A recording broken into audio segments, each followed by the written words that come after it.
Assalamualaikum warahmatullahi wabarakatuh. Perkenalkan saya Farida, mahasiswa PPG dalam jabatan Angkatan keempat Universitas Kristen Satya Wacana Salatiga. Di sini saya akan memberikan tayangan tentang kegiatan PPL yang pertama. Silakan. Waalaikumsalam warahmatullahi wabarakatuh. Baik, sebelum acara kita mulai, kita nyanyikan dulu lagu Indonesia Raya.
Siap, gerak, berdoa, mulai.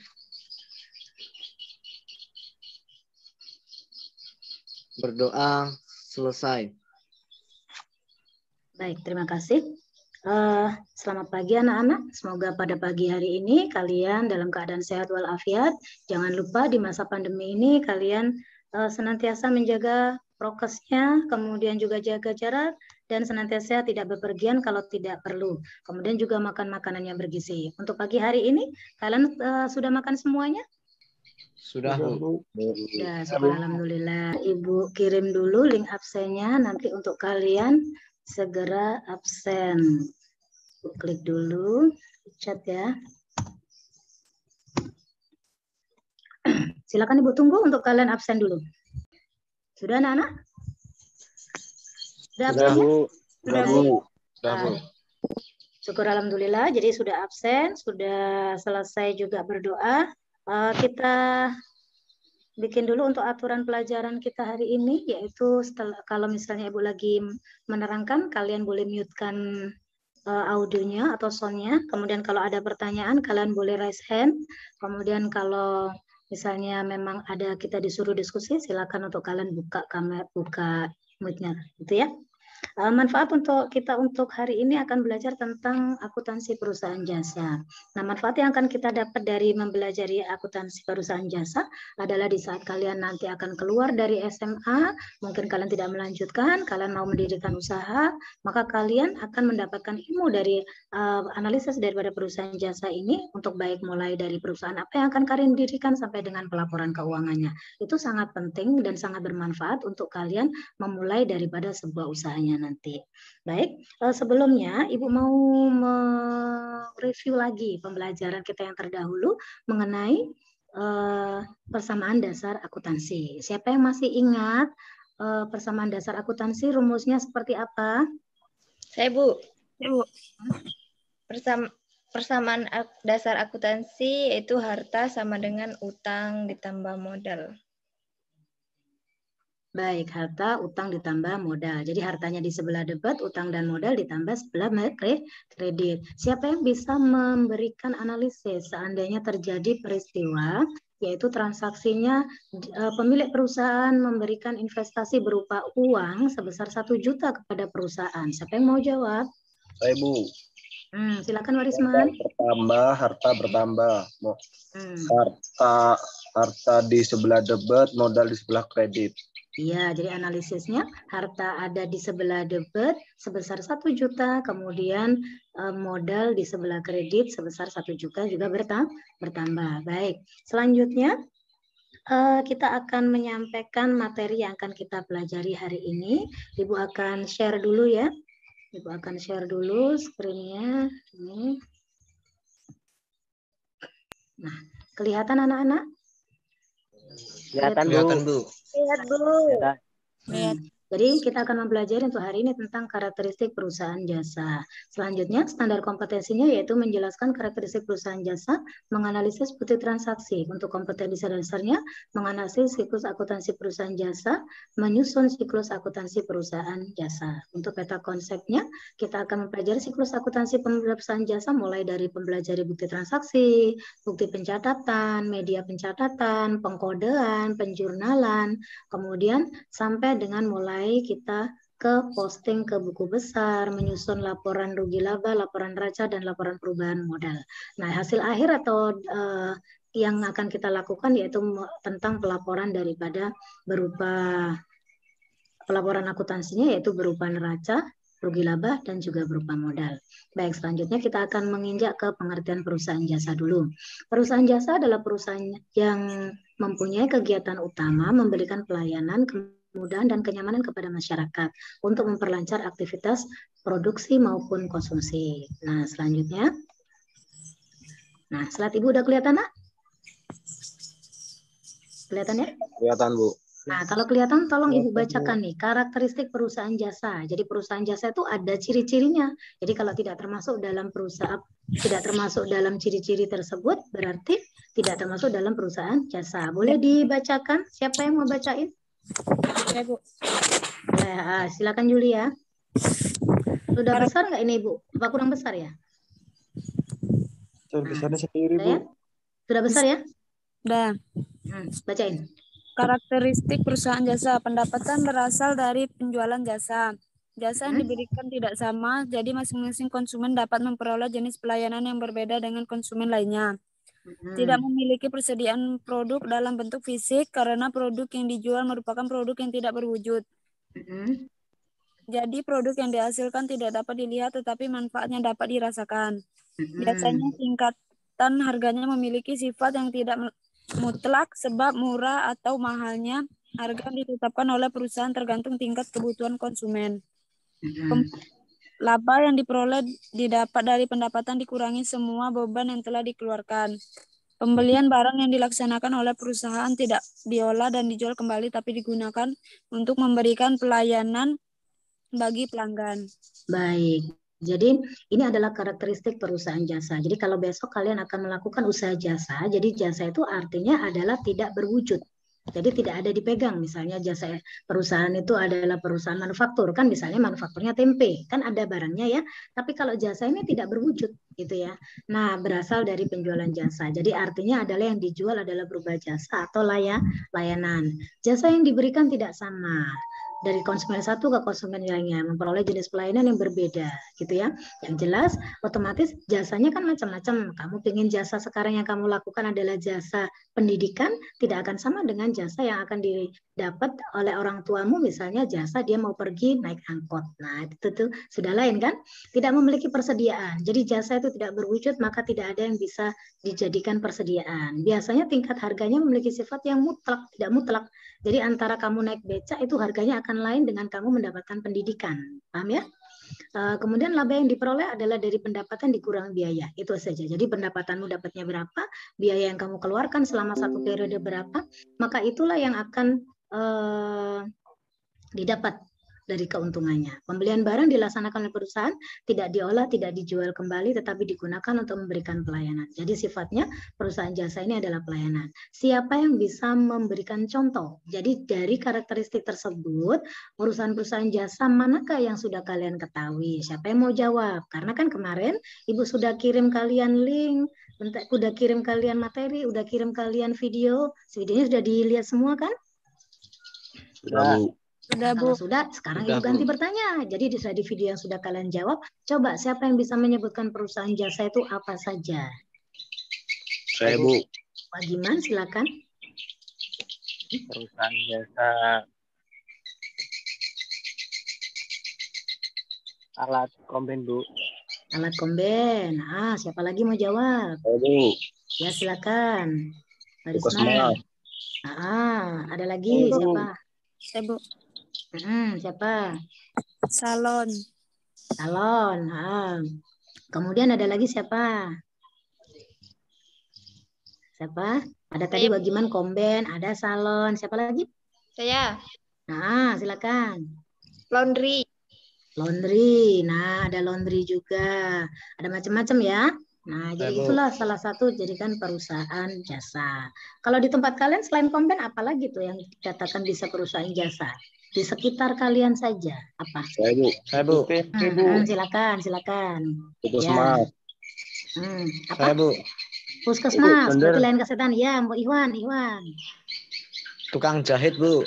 Tukang jahit itu juga memberikan jasa untuk menjahit baju. Betul. Siapa lagi? Saya, Bu. Bagaimana? Tukang jonder, Bu. Tukang jonder itu apa bagaimana? Itu yang untuk traktor itu, Bu.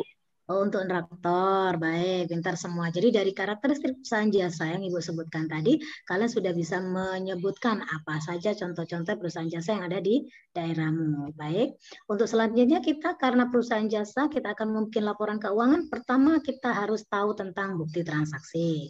Bukti transaksi itu apa? Yaitu bukti transaksi adalah kejadian ekonomi yang bersifat finansial dan dapat merupakan informasi awal dalam pembuatan laporan keuangan. Baik, selanjutnya. Nah, bukti transaksi ada dua, ada bukti transaksi internal, ada eksternal. Macam-macam bukti transaksi berdasarkan bukti transaksi keuangannya, ada kwitansi, ada nota, ada faktur, gitu ya, semacam-macamnya. Kemudian ini bukti transaksi keuangan. Kegunaan bukti transaksi keuangan adalah menyampaikan informasi, merekam peristiwa keuangan, menetapkan siapa yang bertanggung jawab terhadap transaksi keuangan. Nah, selanjutnya kita ke bukti transaksinya. Nah, karena tadi ada bukti transaksi internal, ada eksternal. Dari yang sudah kalian pelajari dari video dan juga dari modul yang Ibu berikan lewat WA kemarin, Ibu saya mau tanya dulu yang sudah kalian pelajari. Transaksi internal, artinya yang terjadi di dalam perusahaan, itu bukti transaksinya berupa memo. Siapa yang mau jawab? Apa itu memo? Saya, Bu. Silakan. Memo adalah catatan dari atasan ke bawahan yang Saya, Bu. diperintah. Contohnya penyusutan barang. Memo adalah catatan dari pimpinan perusahaan kepada bawahan berisi perintah. Contoh penyusutan kendaraan 5% per tahun. Jadi itu contoh memo. Jadi memo itu adalah perintah dari atasan kepada bawahan berupa memo atau catatan. Baik, siapa yang tahu apa itu faktur? Bu. Faktur Iwan. adalah bukti pembelian atau penjualan secara kredit. Betul, faktur adalah bukti untuk penjualan dan pembelian secara kredit. Apa itu nota? Saya, Bu. Bukti pengembalian barang dari pembeli atau penjual. Baik, pengembalian barang ada nota debit dan ada nota kredit. Siapa yang tahu tentang cek? Silakan.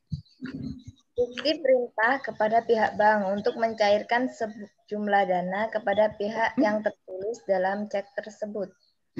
Betul. Sekarang kwitansi. Siapa yang mengetahui tentang kwitansi? Siapa? Kwitansi adalah? Terakhir, siapa yang tahu nih? Nah, kamu tak kasih kwitansi. Ada? Mungkin Wagiman? Atau Iwan? Kwitansi. Mic-nya dibuka, Ran. Nah, biar nggak di mute, biar kedengeran. Ada yang mau jawab? Ada kwitansi apa? Nggak denger ya? Mungkin di mute, coba itu. Siapa yang bisa jawab? Ya udah, Wagiman. Dibuka dulu itu apa? Mute-nya itu. Nah, apa Wagiman? Dibuka ini mute-nya, mute, di mute. Nggak dengar suaranya. Dibuka suaranya. Itu kan cross gini. Nah, apa kwitansi? Kwitansi adalah bukti pembayaran tunai. Contohnya apa?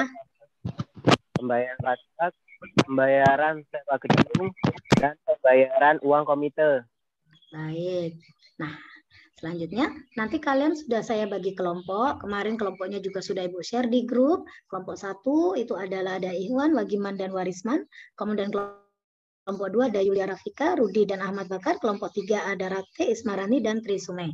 Nanti kalian akan berdiskusi dari ketiga bukti transaksi tersebut. Apa yang sudah bisa kalian lihat dari sini? Di sini ada kwitansi, ada faktur pembelian, dan ada faktur penjualan. Silakan dianalisis, jelaskan apa yang ada di dalam bukti-bukti transaksi tersebut. Sampai di sini bisa dipahami? Bisa, Bu. Ya, baik.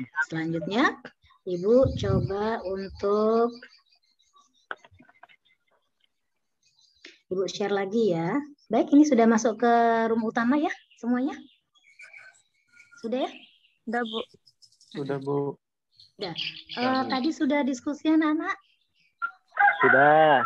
Nah, kita kalau sudah diskusi, Ibu pingin nih dari kelompok 1 mengenai PPT yang sudah Ibu tampilkan tadi. Nah, silakan. Dan siapa perwakilan dari kelompok 1 yang mau jawab tentang kwitansi? Saya. Silakan, bagaimana? Ibu. Kwitansi adalah bukti pembayaran tunai. Contoh dari kwitansi tersebut adalah pembayaran pajak, pembayaran sewa gedung, dan pembayaran sewa uang komite di sekolah. Itu contoh daripada kwitansi. Jadi itu adalah bukti transaksi yang sudah kalian lihat. Siapa lagi dari kelompok 2 yang akan memberikan pendapatnya? Silakan Yulia, di mute. Nah, Faktor penjualan secara kredit. Faktor penjualan PT Ganda Rusi itu sebagai penjual. Kemudian PT Mangsa Muda Taylor sebagai pembeli. Terus itu ya. Jadi untuk dari bukti transaksi tersebut dia bisa menyimpulkan sebagai penjualnya ditaruh di mana, sebagai pembelinya juga yang sebelah mana, gitu ya. Untuk kelompok 3.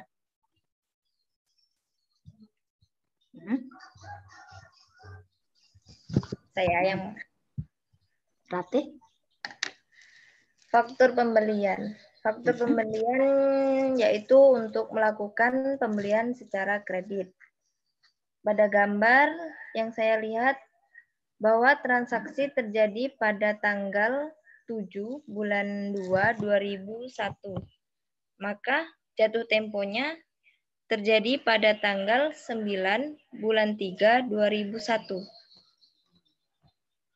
Ya, baik.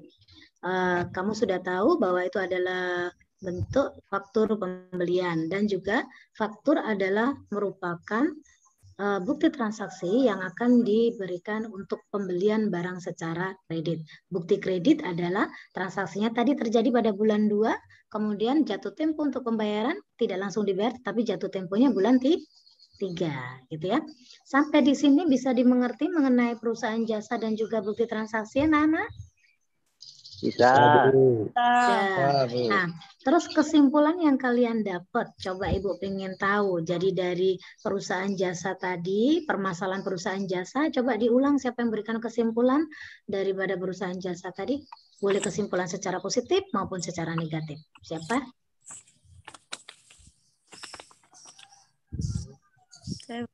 Silakan Yulia. Pemilik lahan lebih efektif, tidak harus mengeluarkan biaya banyak. Lebih efektif pemilih lahannya itu dari segi positifnya, dari segi negatifnya. Segi positif. Silakan bagaimana? Dari sisi negatifnya yaitu lapangan pekerjaan menjadi berkurang. Dan banyak Pengangguran. Dan banyak pengangguran atau toko-toko yang biasanya juga dia rame, akhirnya penghasilannya juga menjadi sedikit. Itu adalah perusahaan jasa. Jadi kemudian kalian sekarang boleh untuk Ibu kasih waktu untuk refleksinya. Jadi karena kalian sudah menyimpulkan, sudah memaparkan juga satu persatu dari tiap-tiap kelompok kalian. Nah, sekarang silakan kalian saya beri link untuk kalian masuk di Google Form untuk mengisi daripada soal-soal sebagai bahan refleksi, gitu ya. Tunggu dulu ya, Ibu mau share dulu untuk linknya. Sudah dibaca anak-anak? Sudah dibaca? Sudah, Bu. Nah, Sudah, Bu. Silakan kalian Ibu kasih waktu 5 menit apa 10 menit untuk mengerjakan soal di Google Form tersebut. Ya, silakan. Sudah selesai anak-anak? Sudah, Bu. Sudah ya? Nah, syukur alhamdulillah. Kalian sudah belajar hari ini dari pendahuluan, kegiatan intinya juga sudah. Kemudian untuk penutupnya, sebelum Ibu akhiri, tolong untuk kalian besok ke depan adalah mempelajari tentang bagaimana untuk menganalisis yaitu saldo debit dan saldo kredit. Nah, sebelumnya nanti Ibu juga akan memberikan modul dan juga video-video seperti yang kemarin akan Ibu share nanti di grup WA, dan selanjutnya kalian bisa membaca dulu, mendengar dulu, dan juga melihat dulu apa yang sudah Ibu sharekan nanti, sehingga pas waktu kita masuk pagi harinya kita sudah siap untuk kembali berdiskusi dan kembali melanjutkan materi tentang analisis yaitu saldo debit dan saldo kredit. Baik, Ibu akhiri sampai di sini. Assalamualaikum warahmatullahi wabarakatuh. Waalaikumsalam. Waalaikumsalam warahmatullahi wabarakatuh.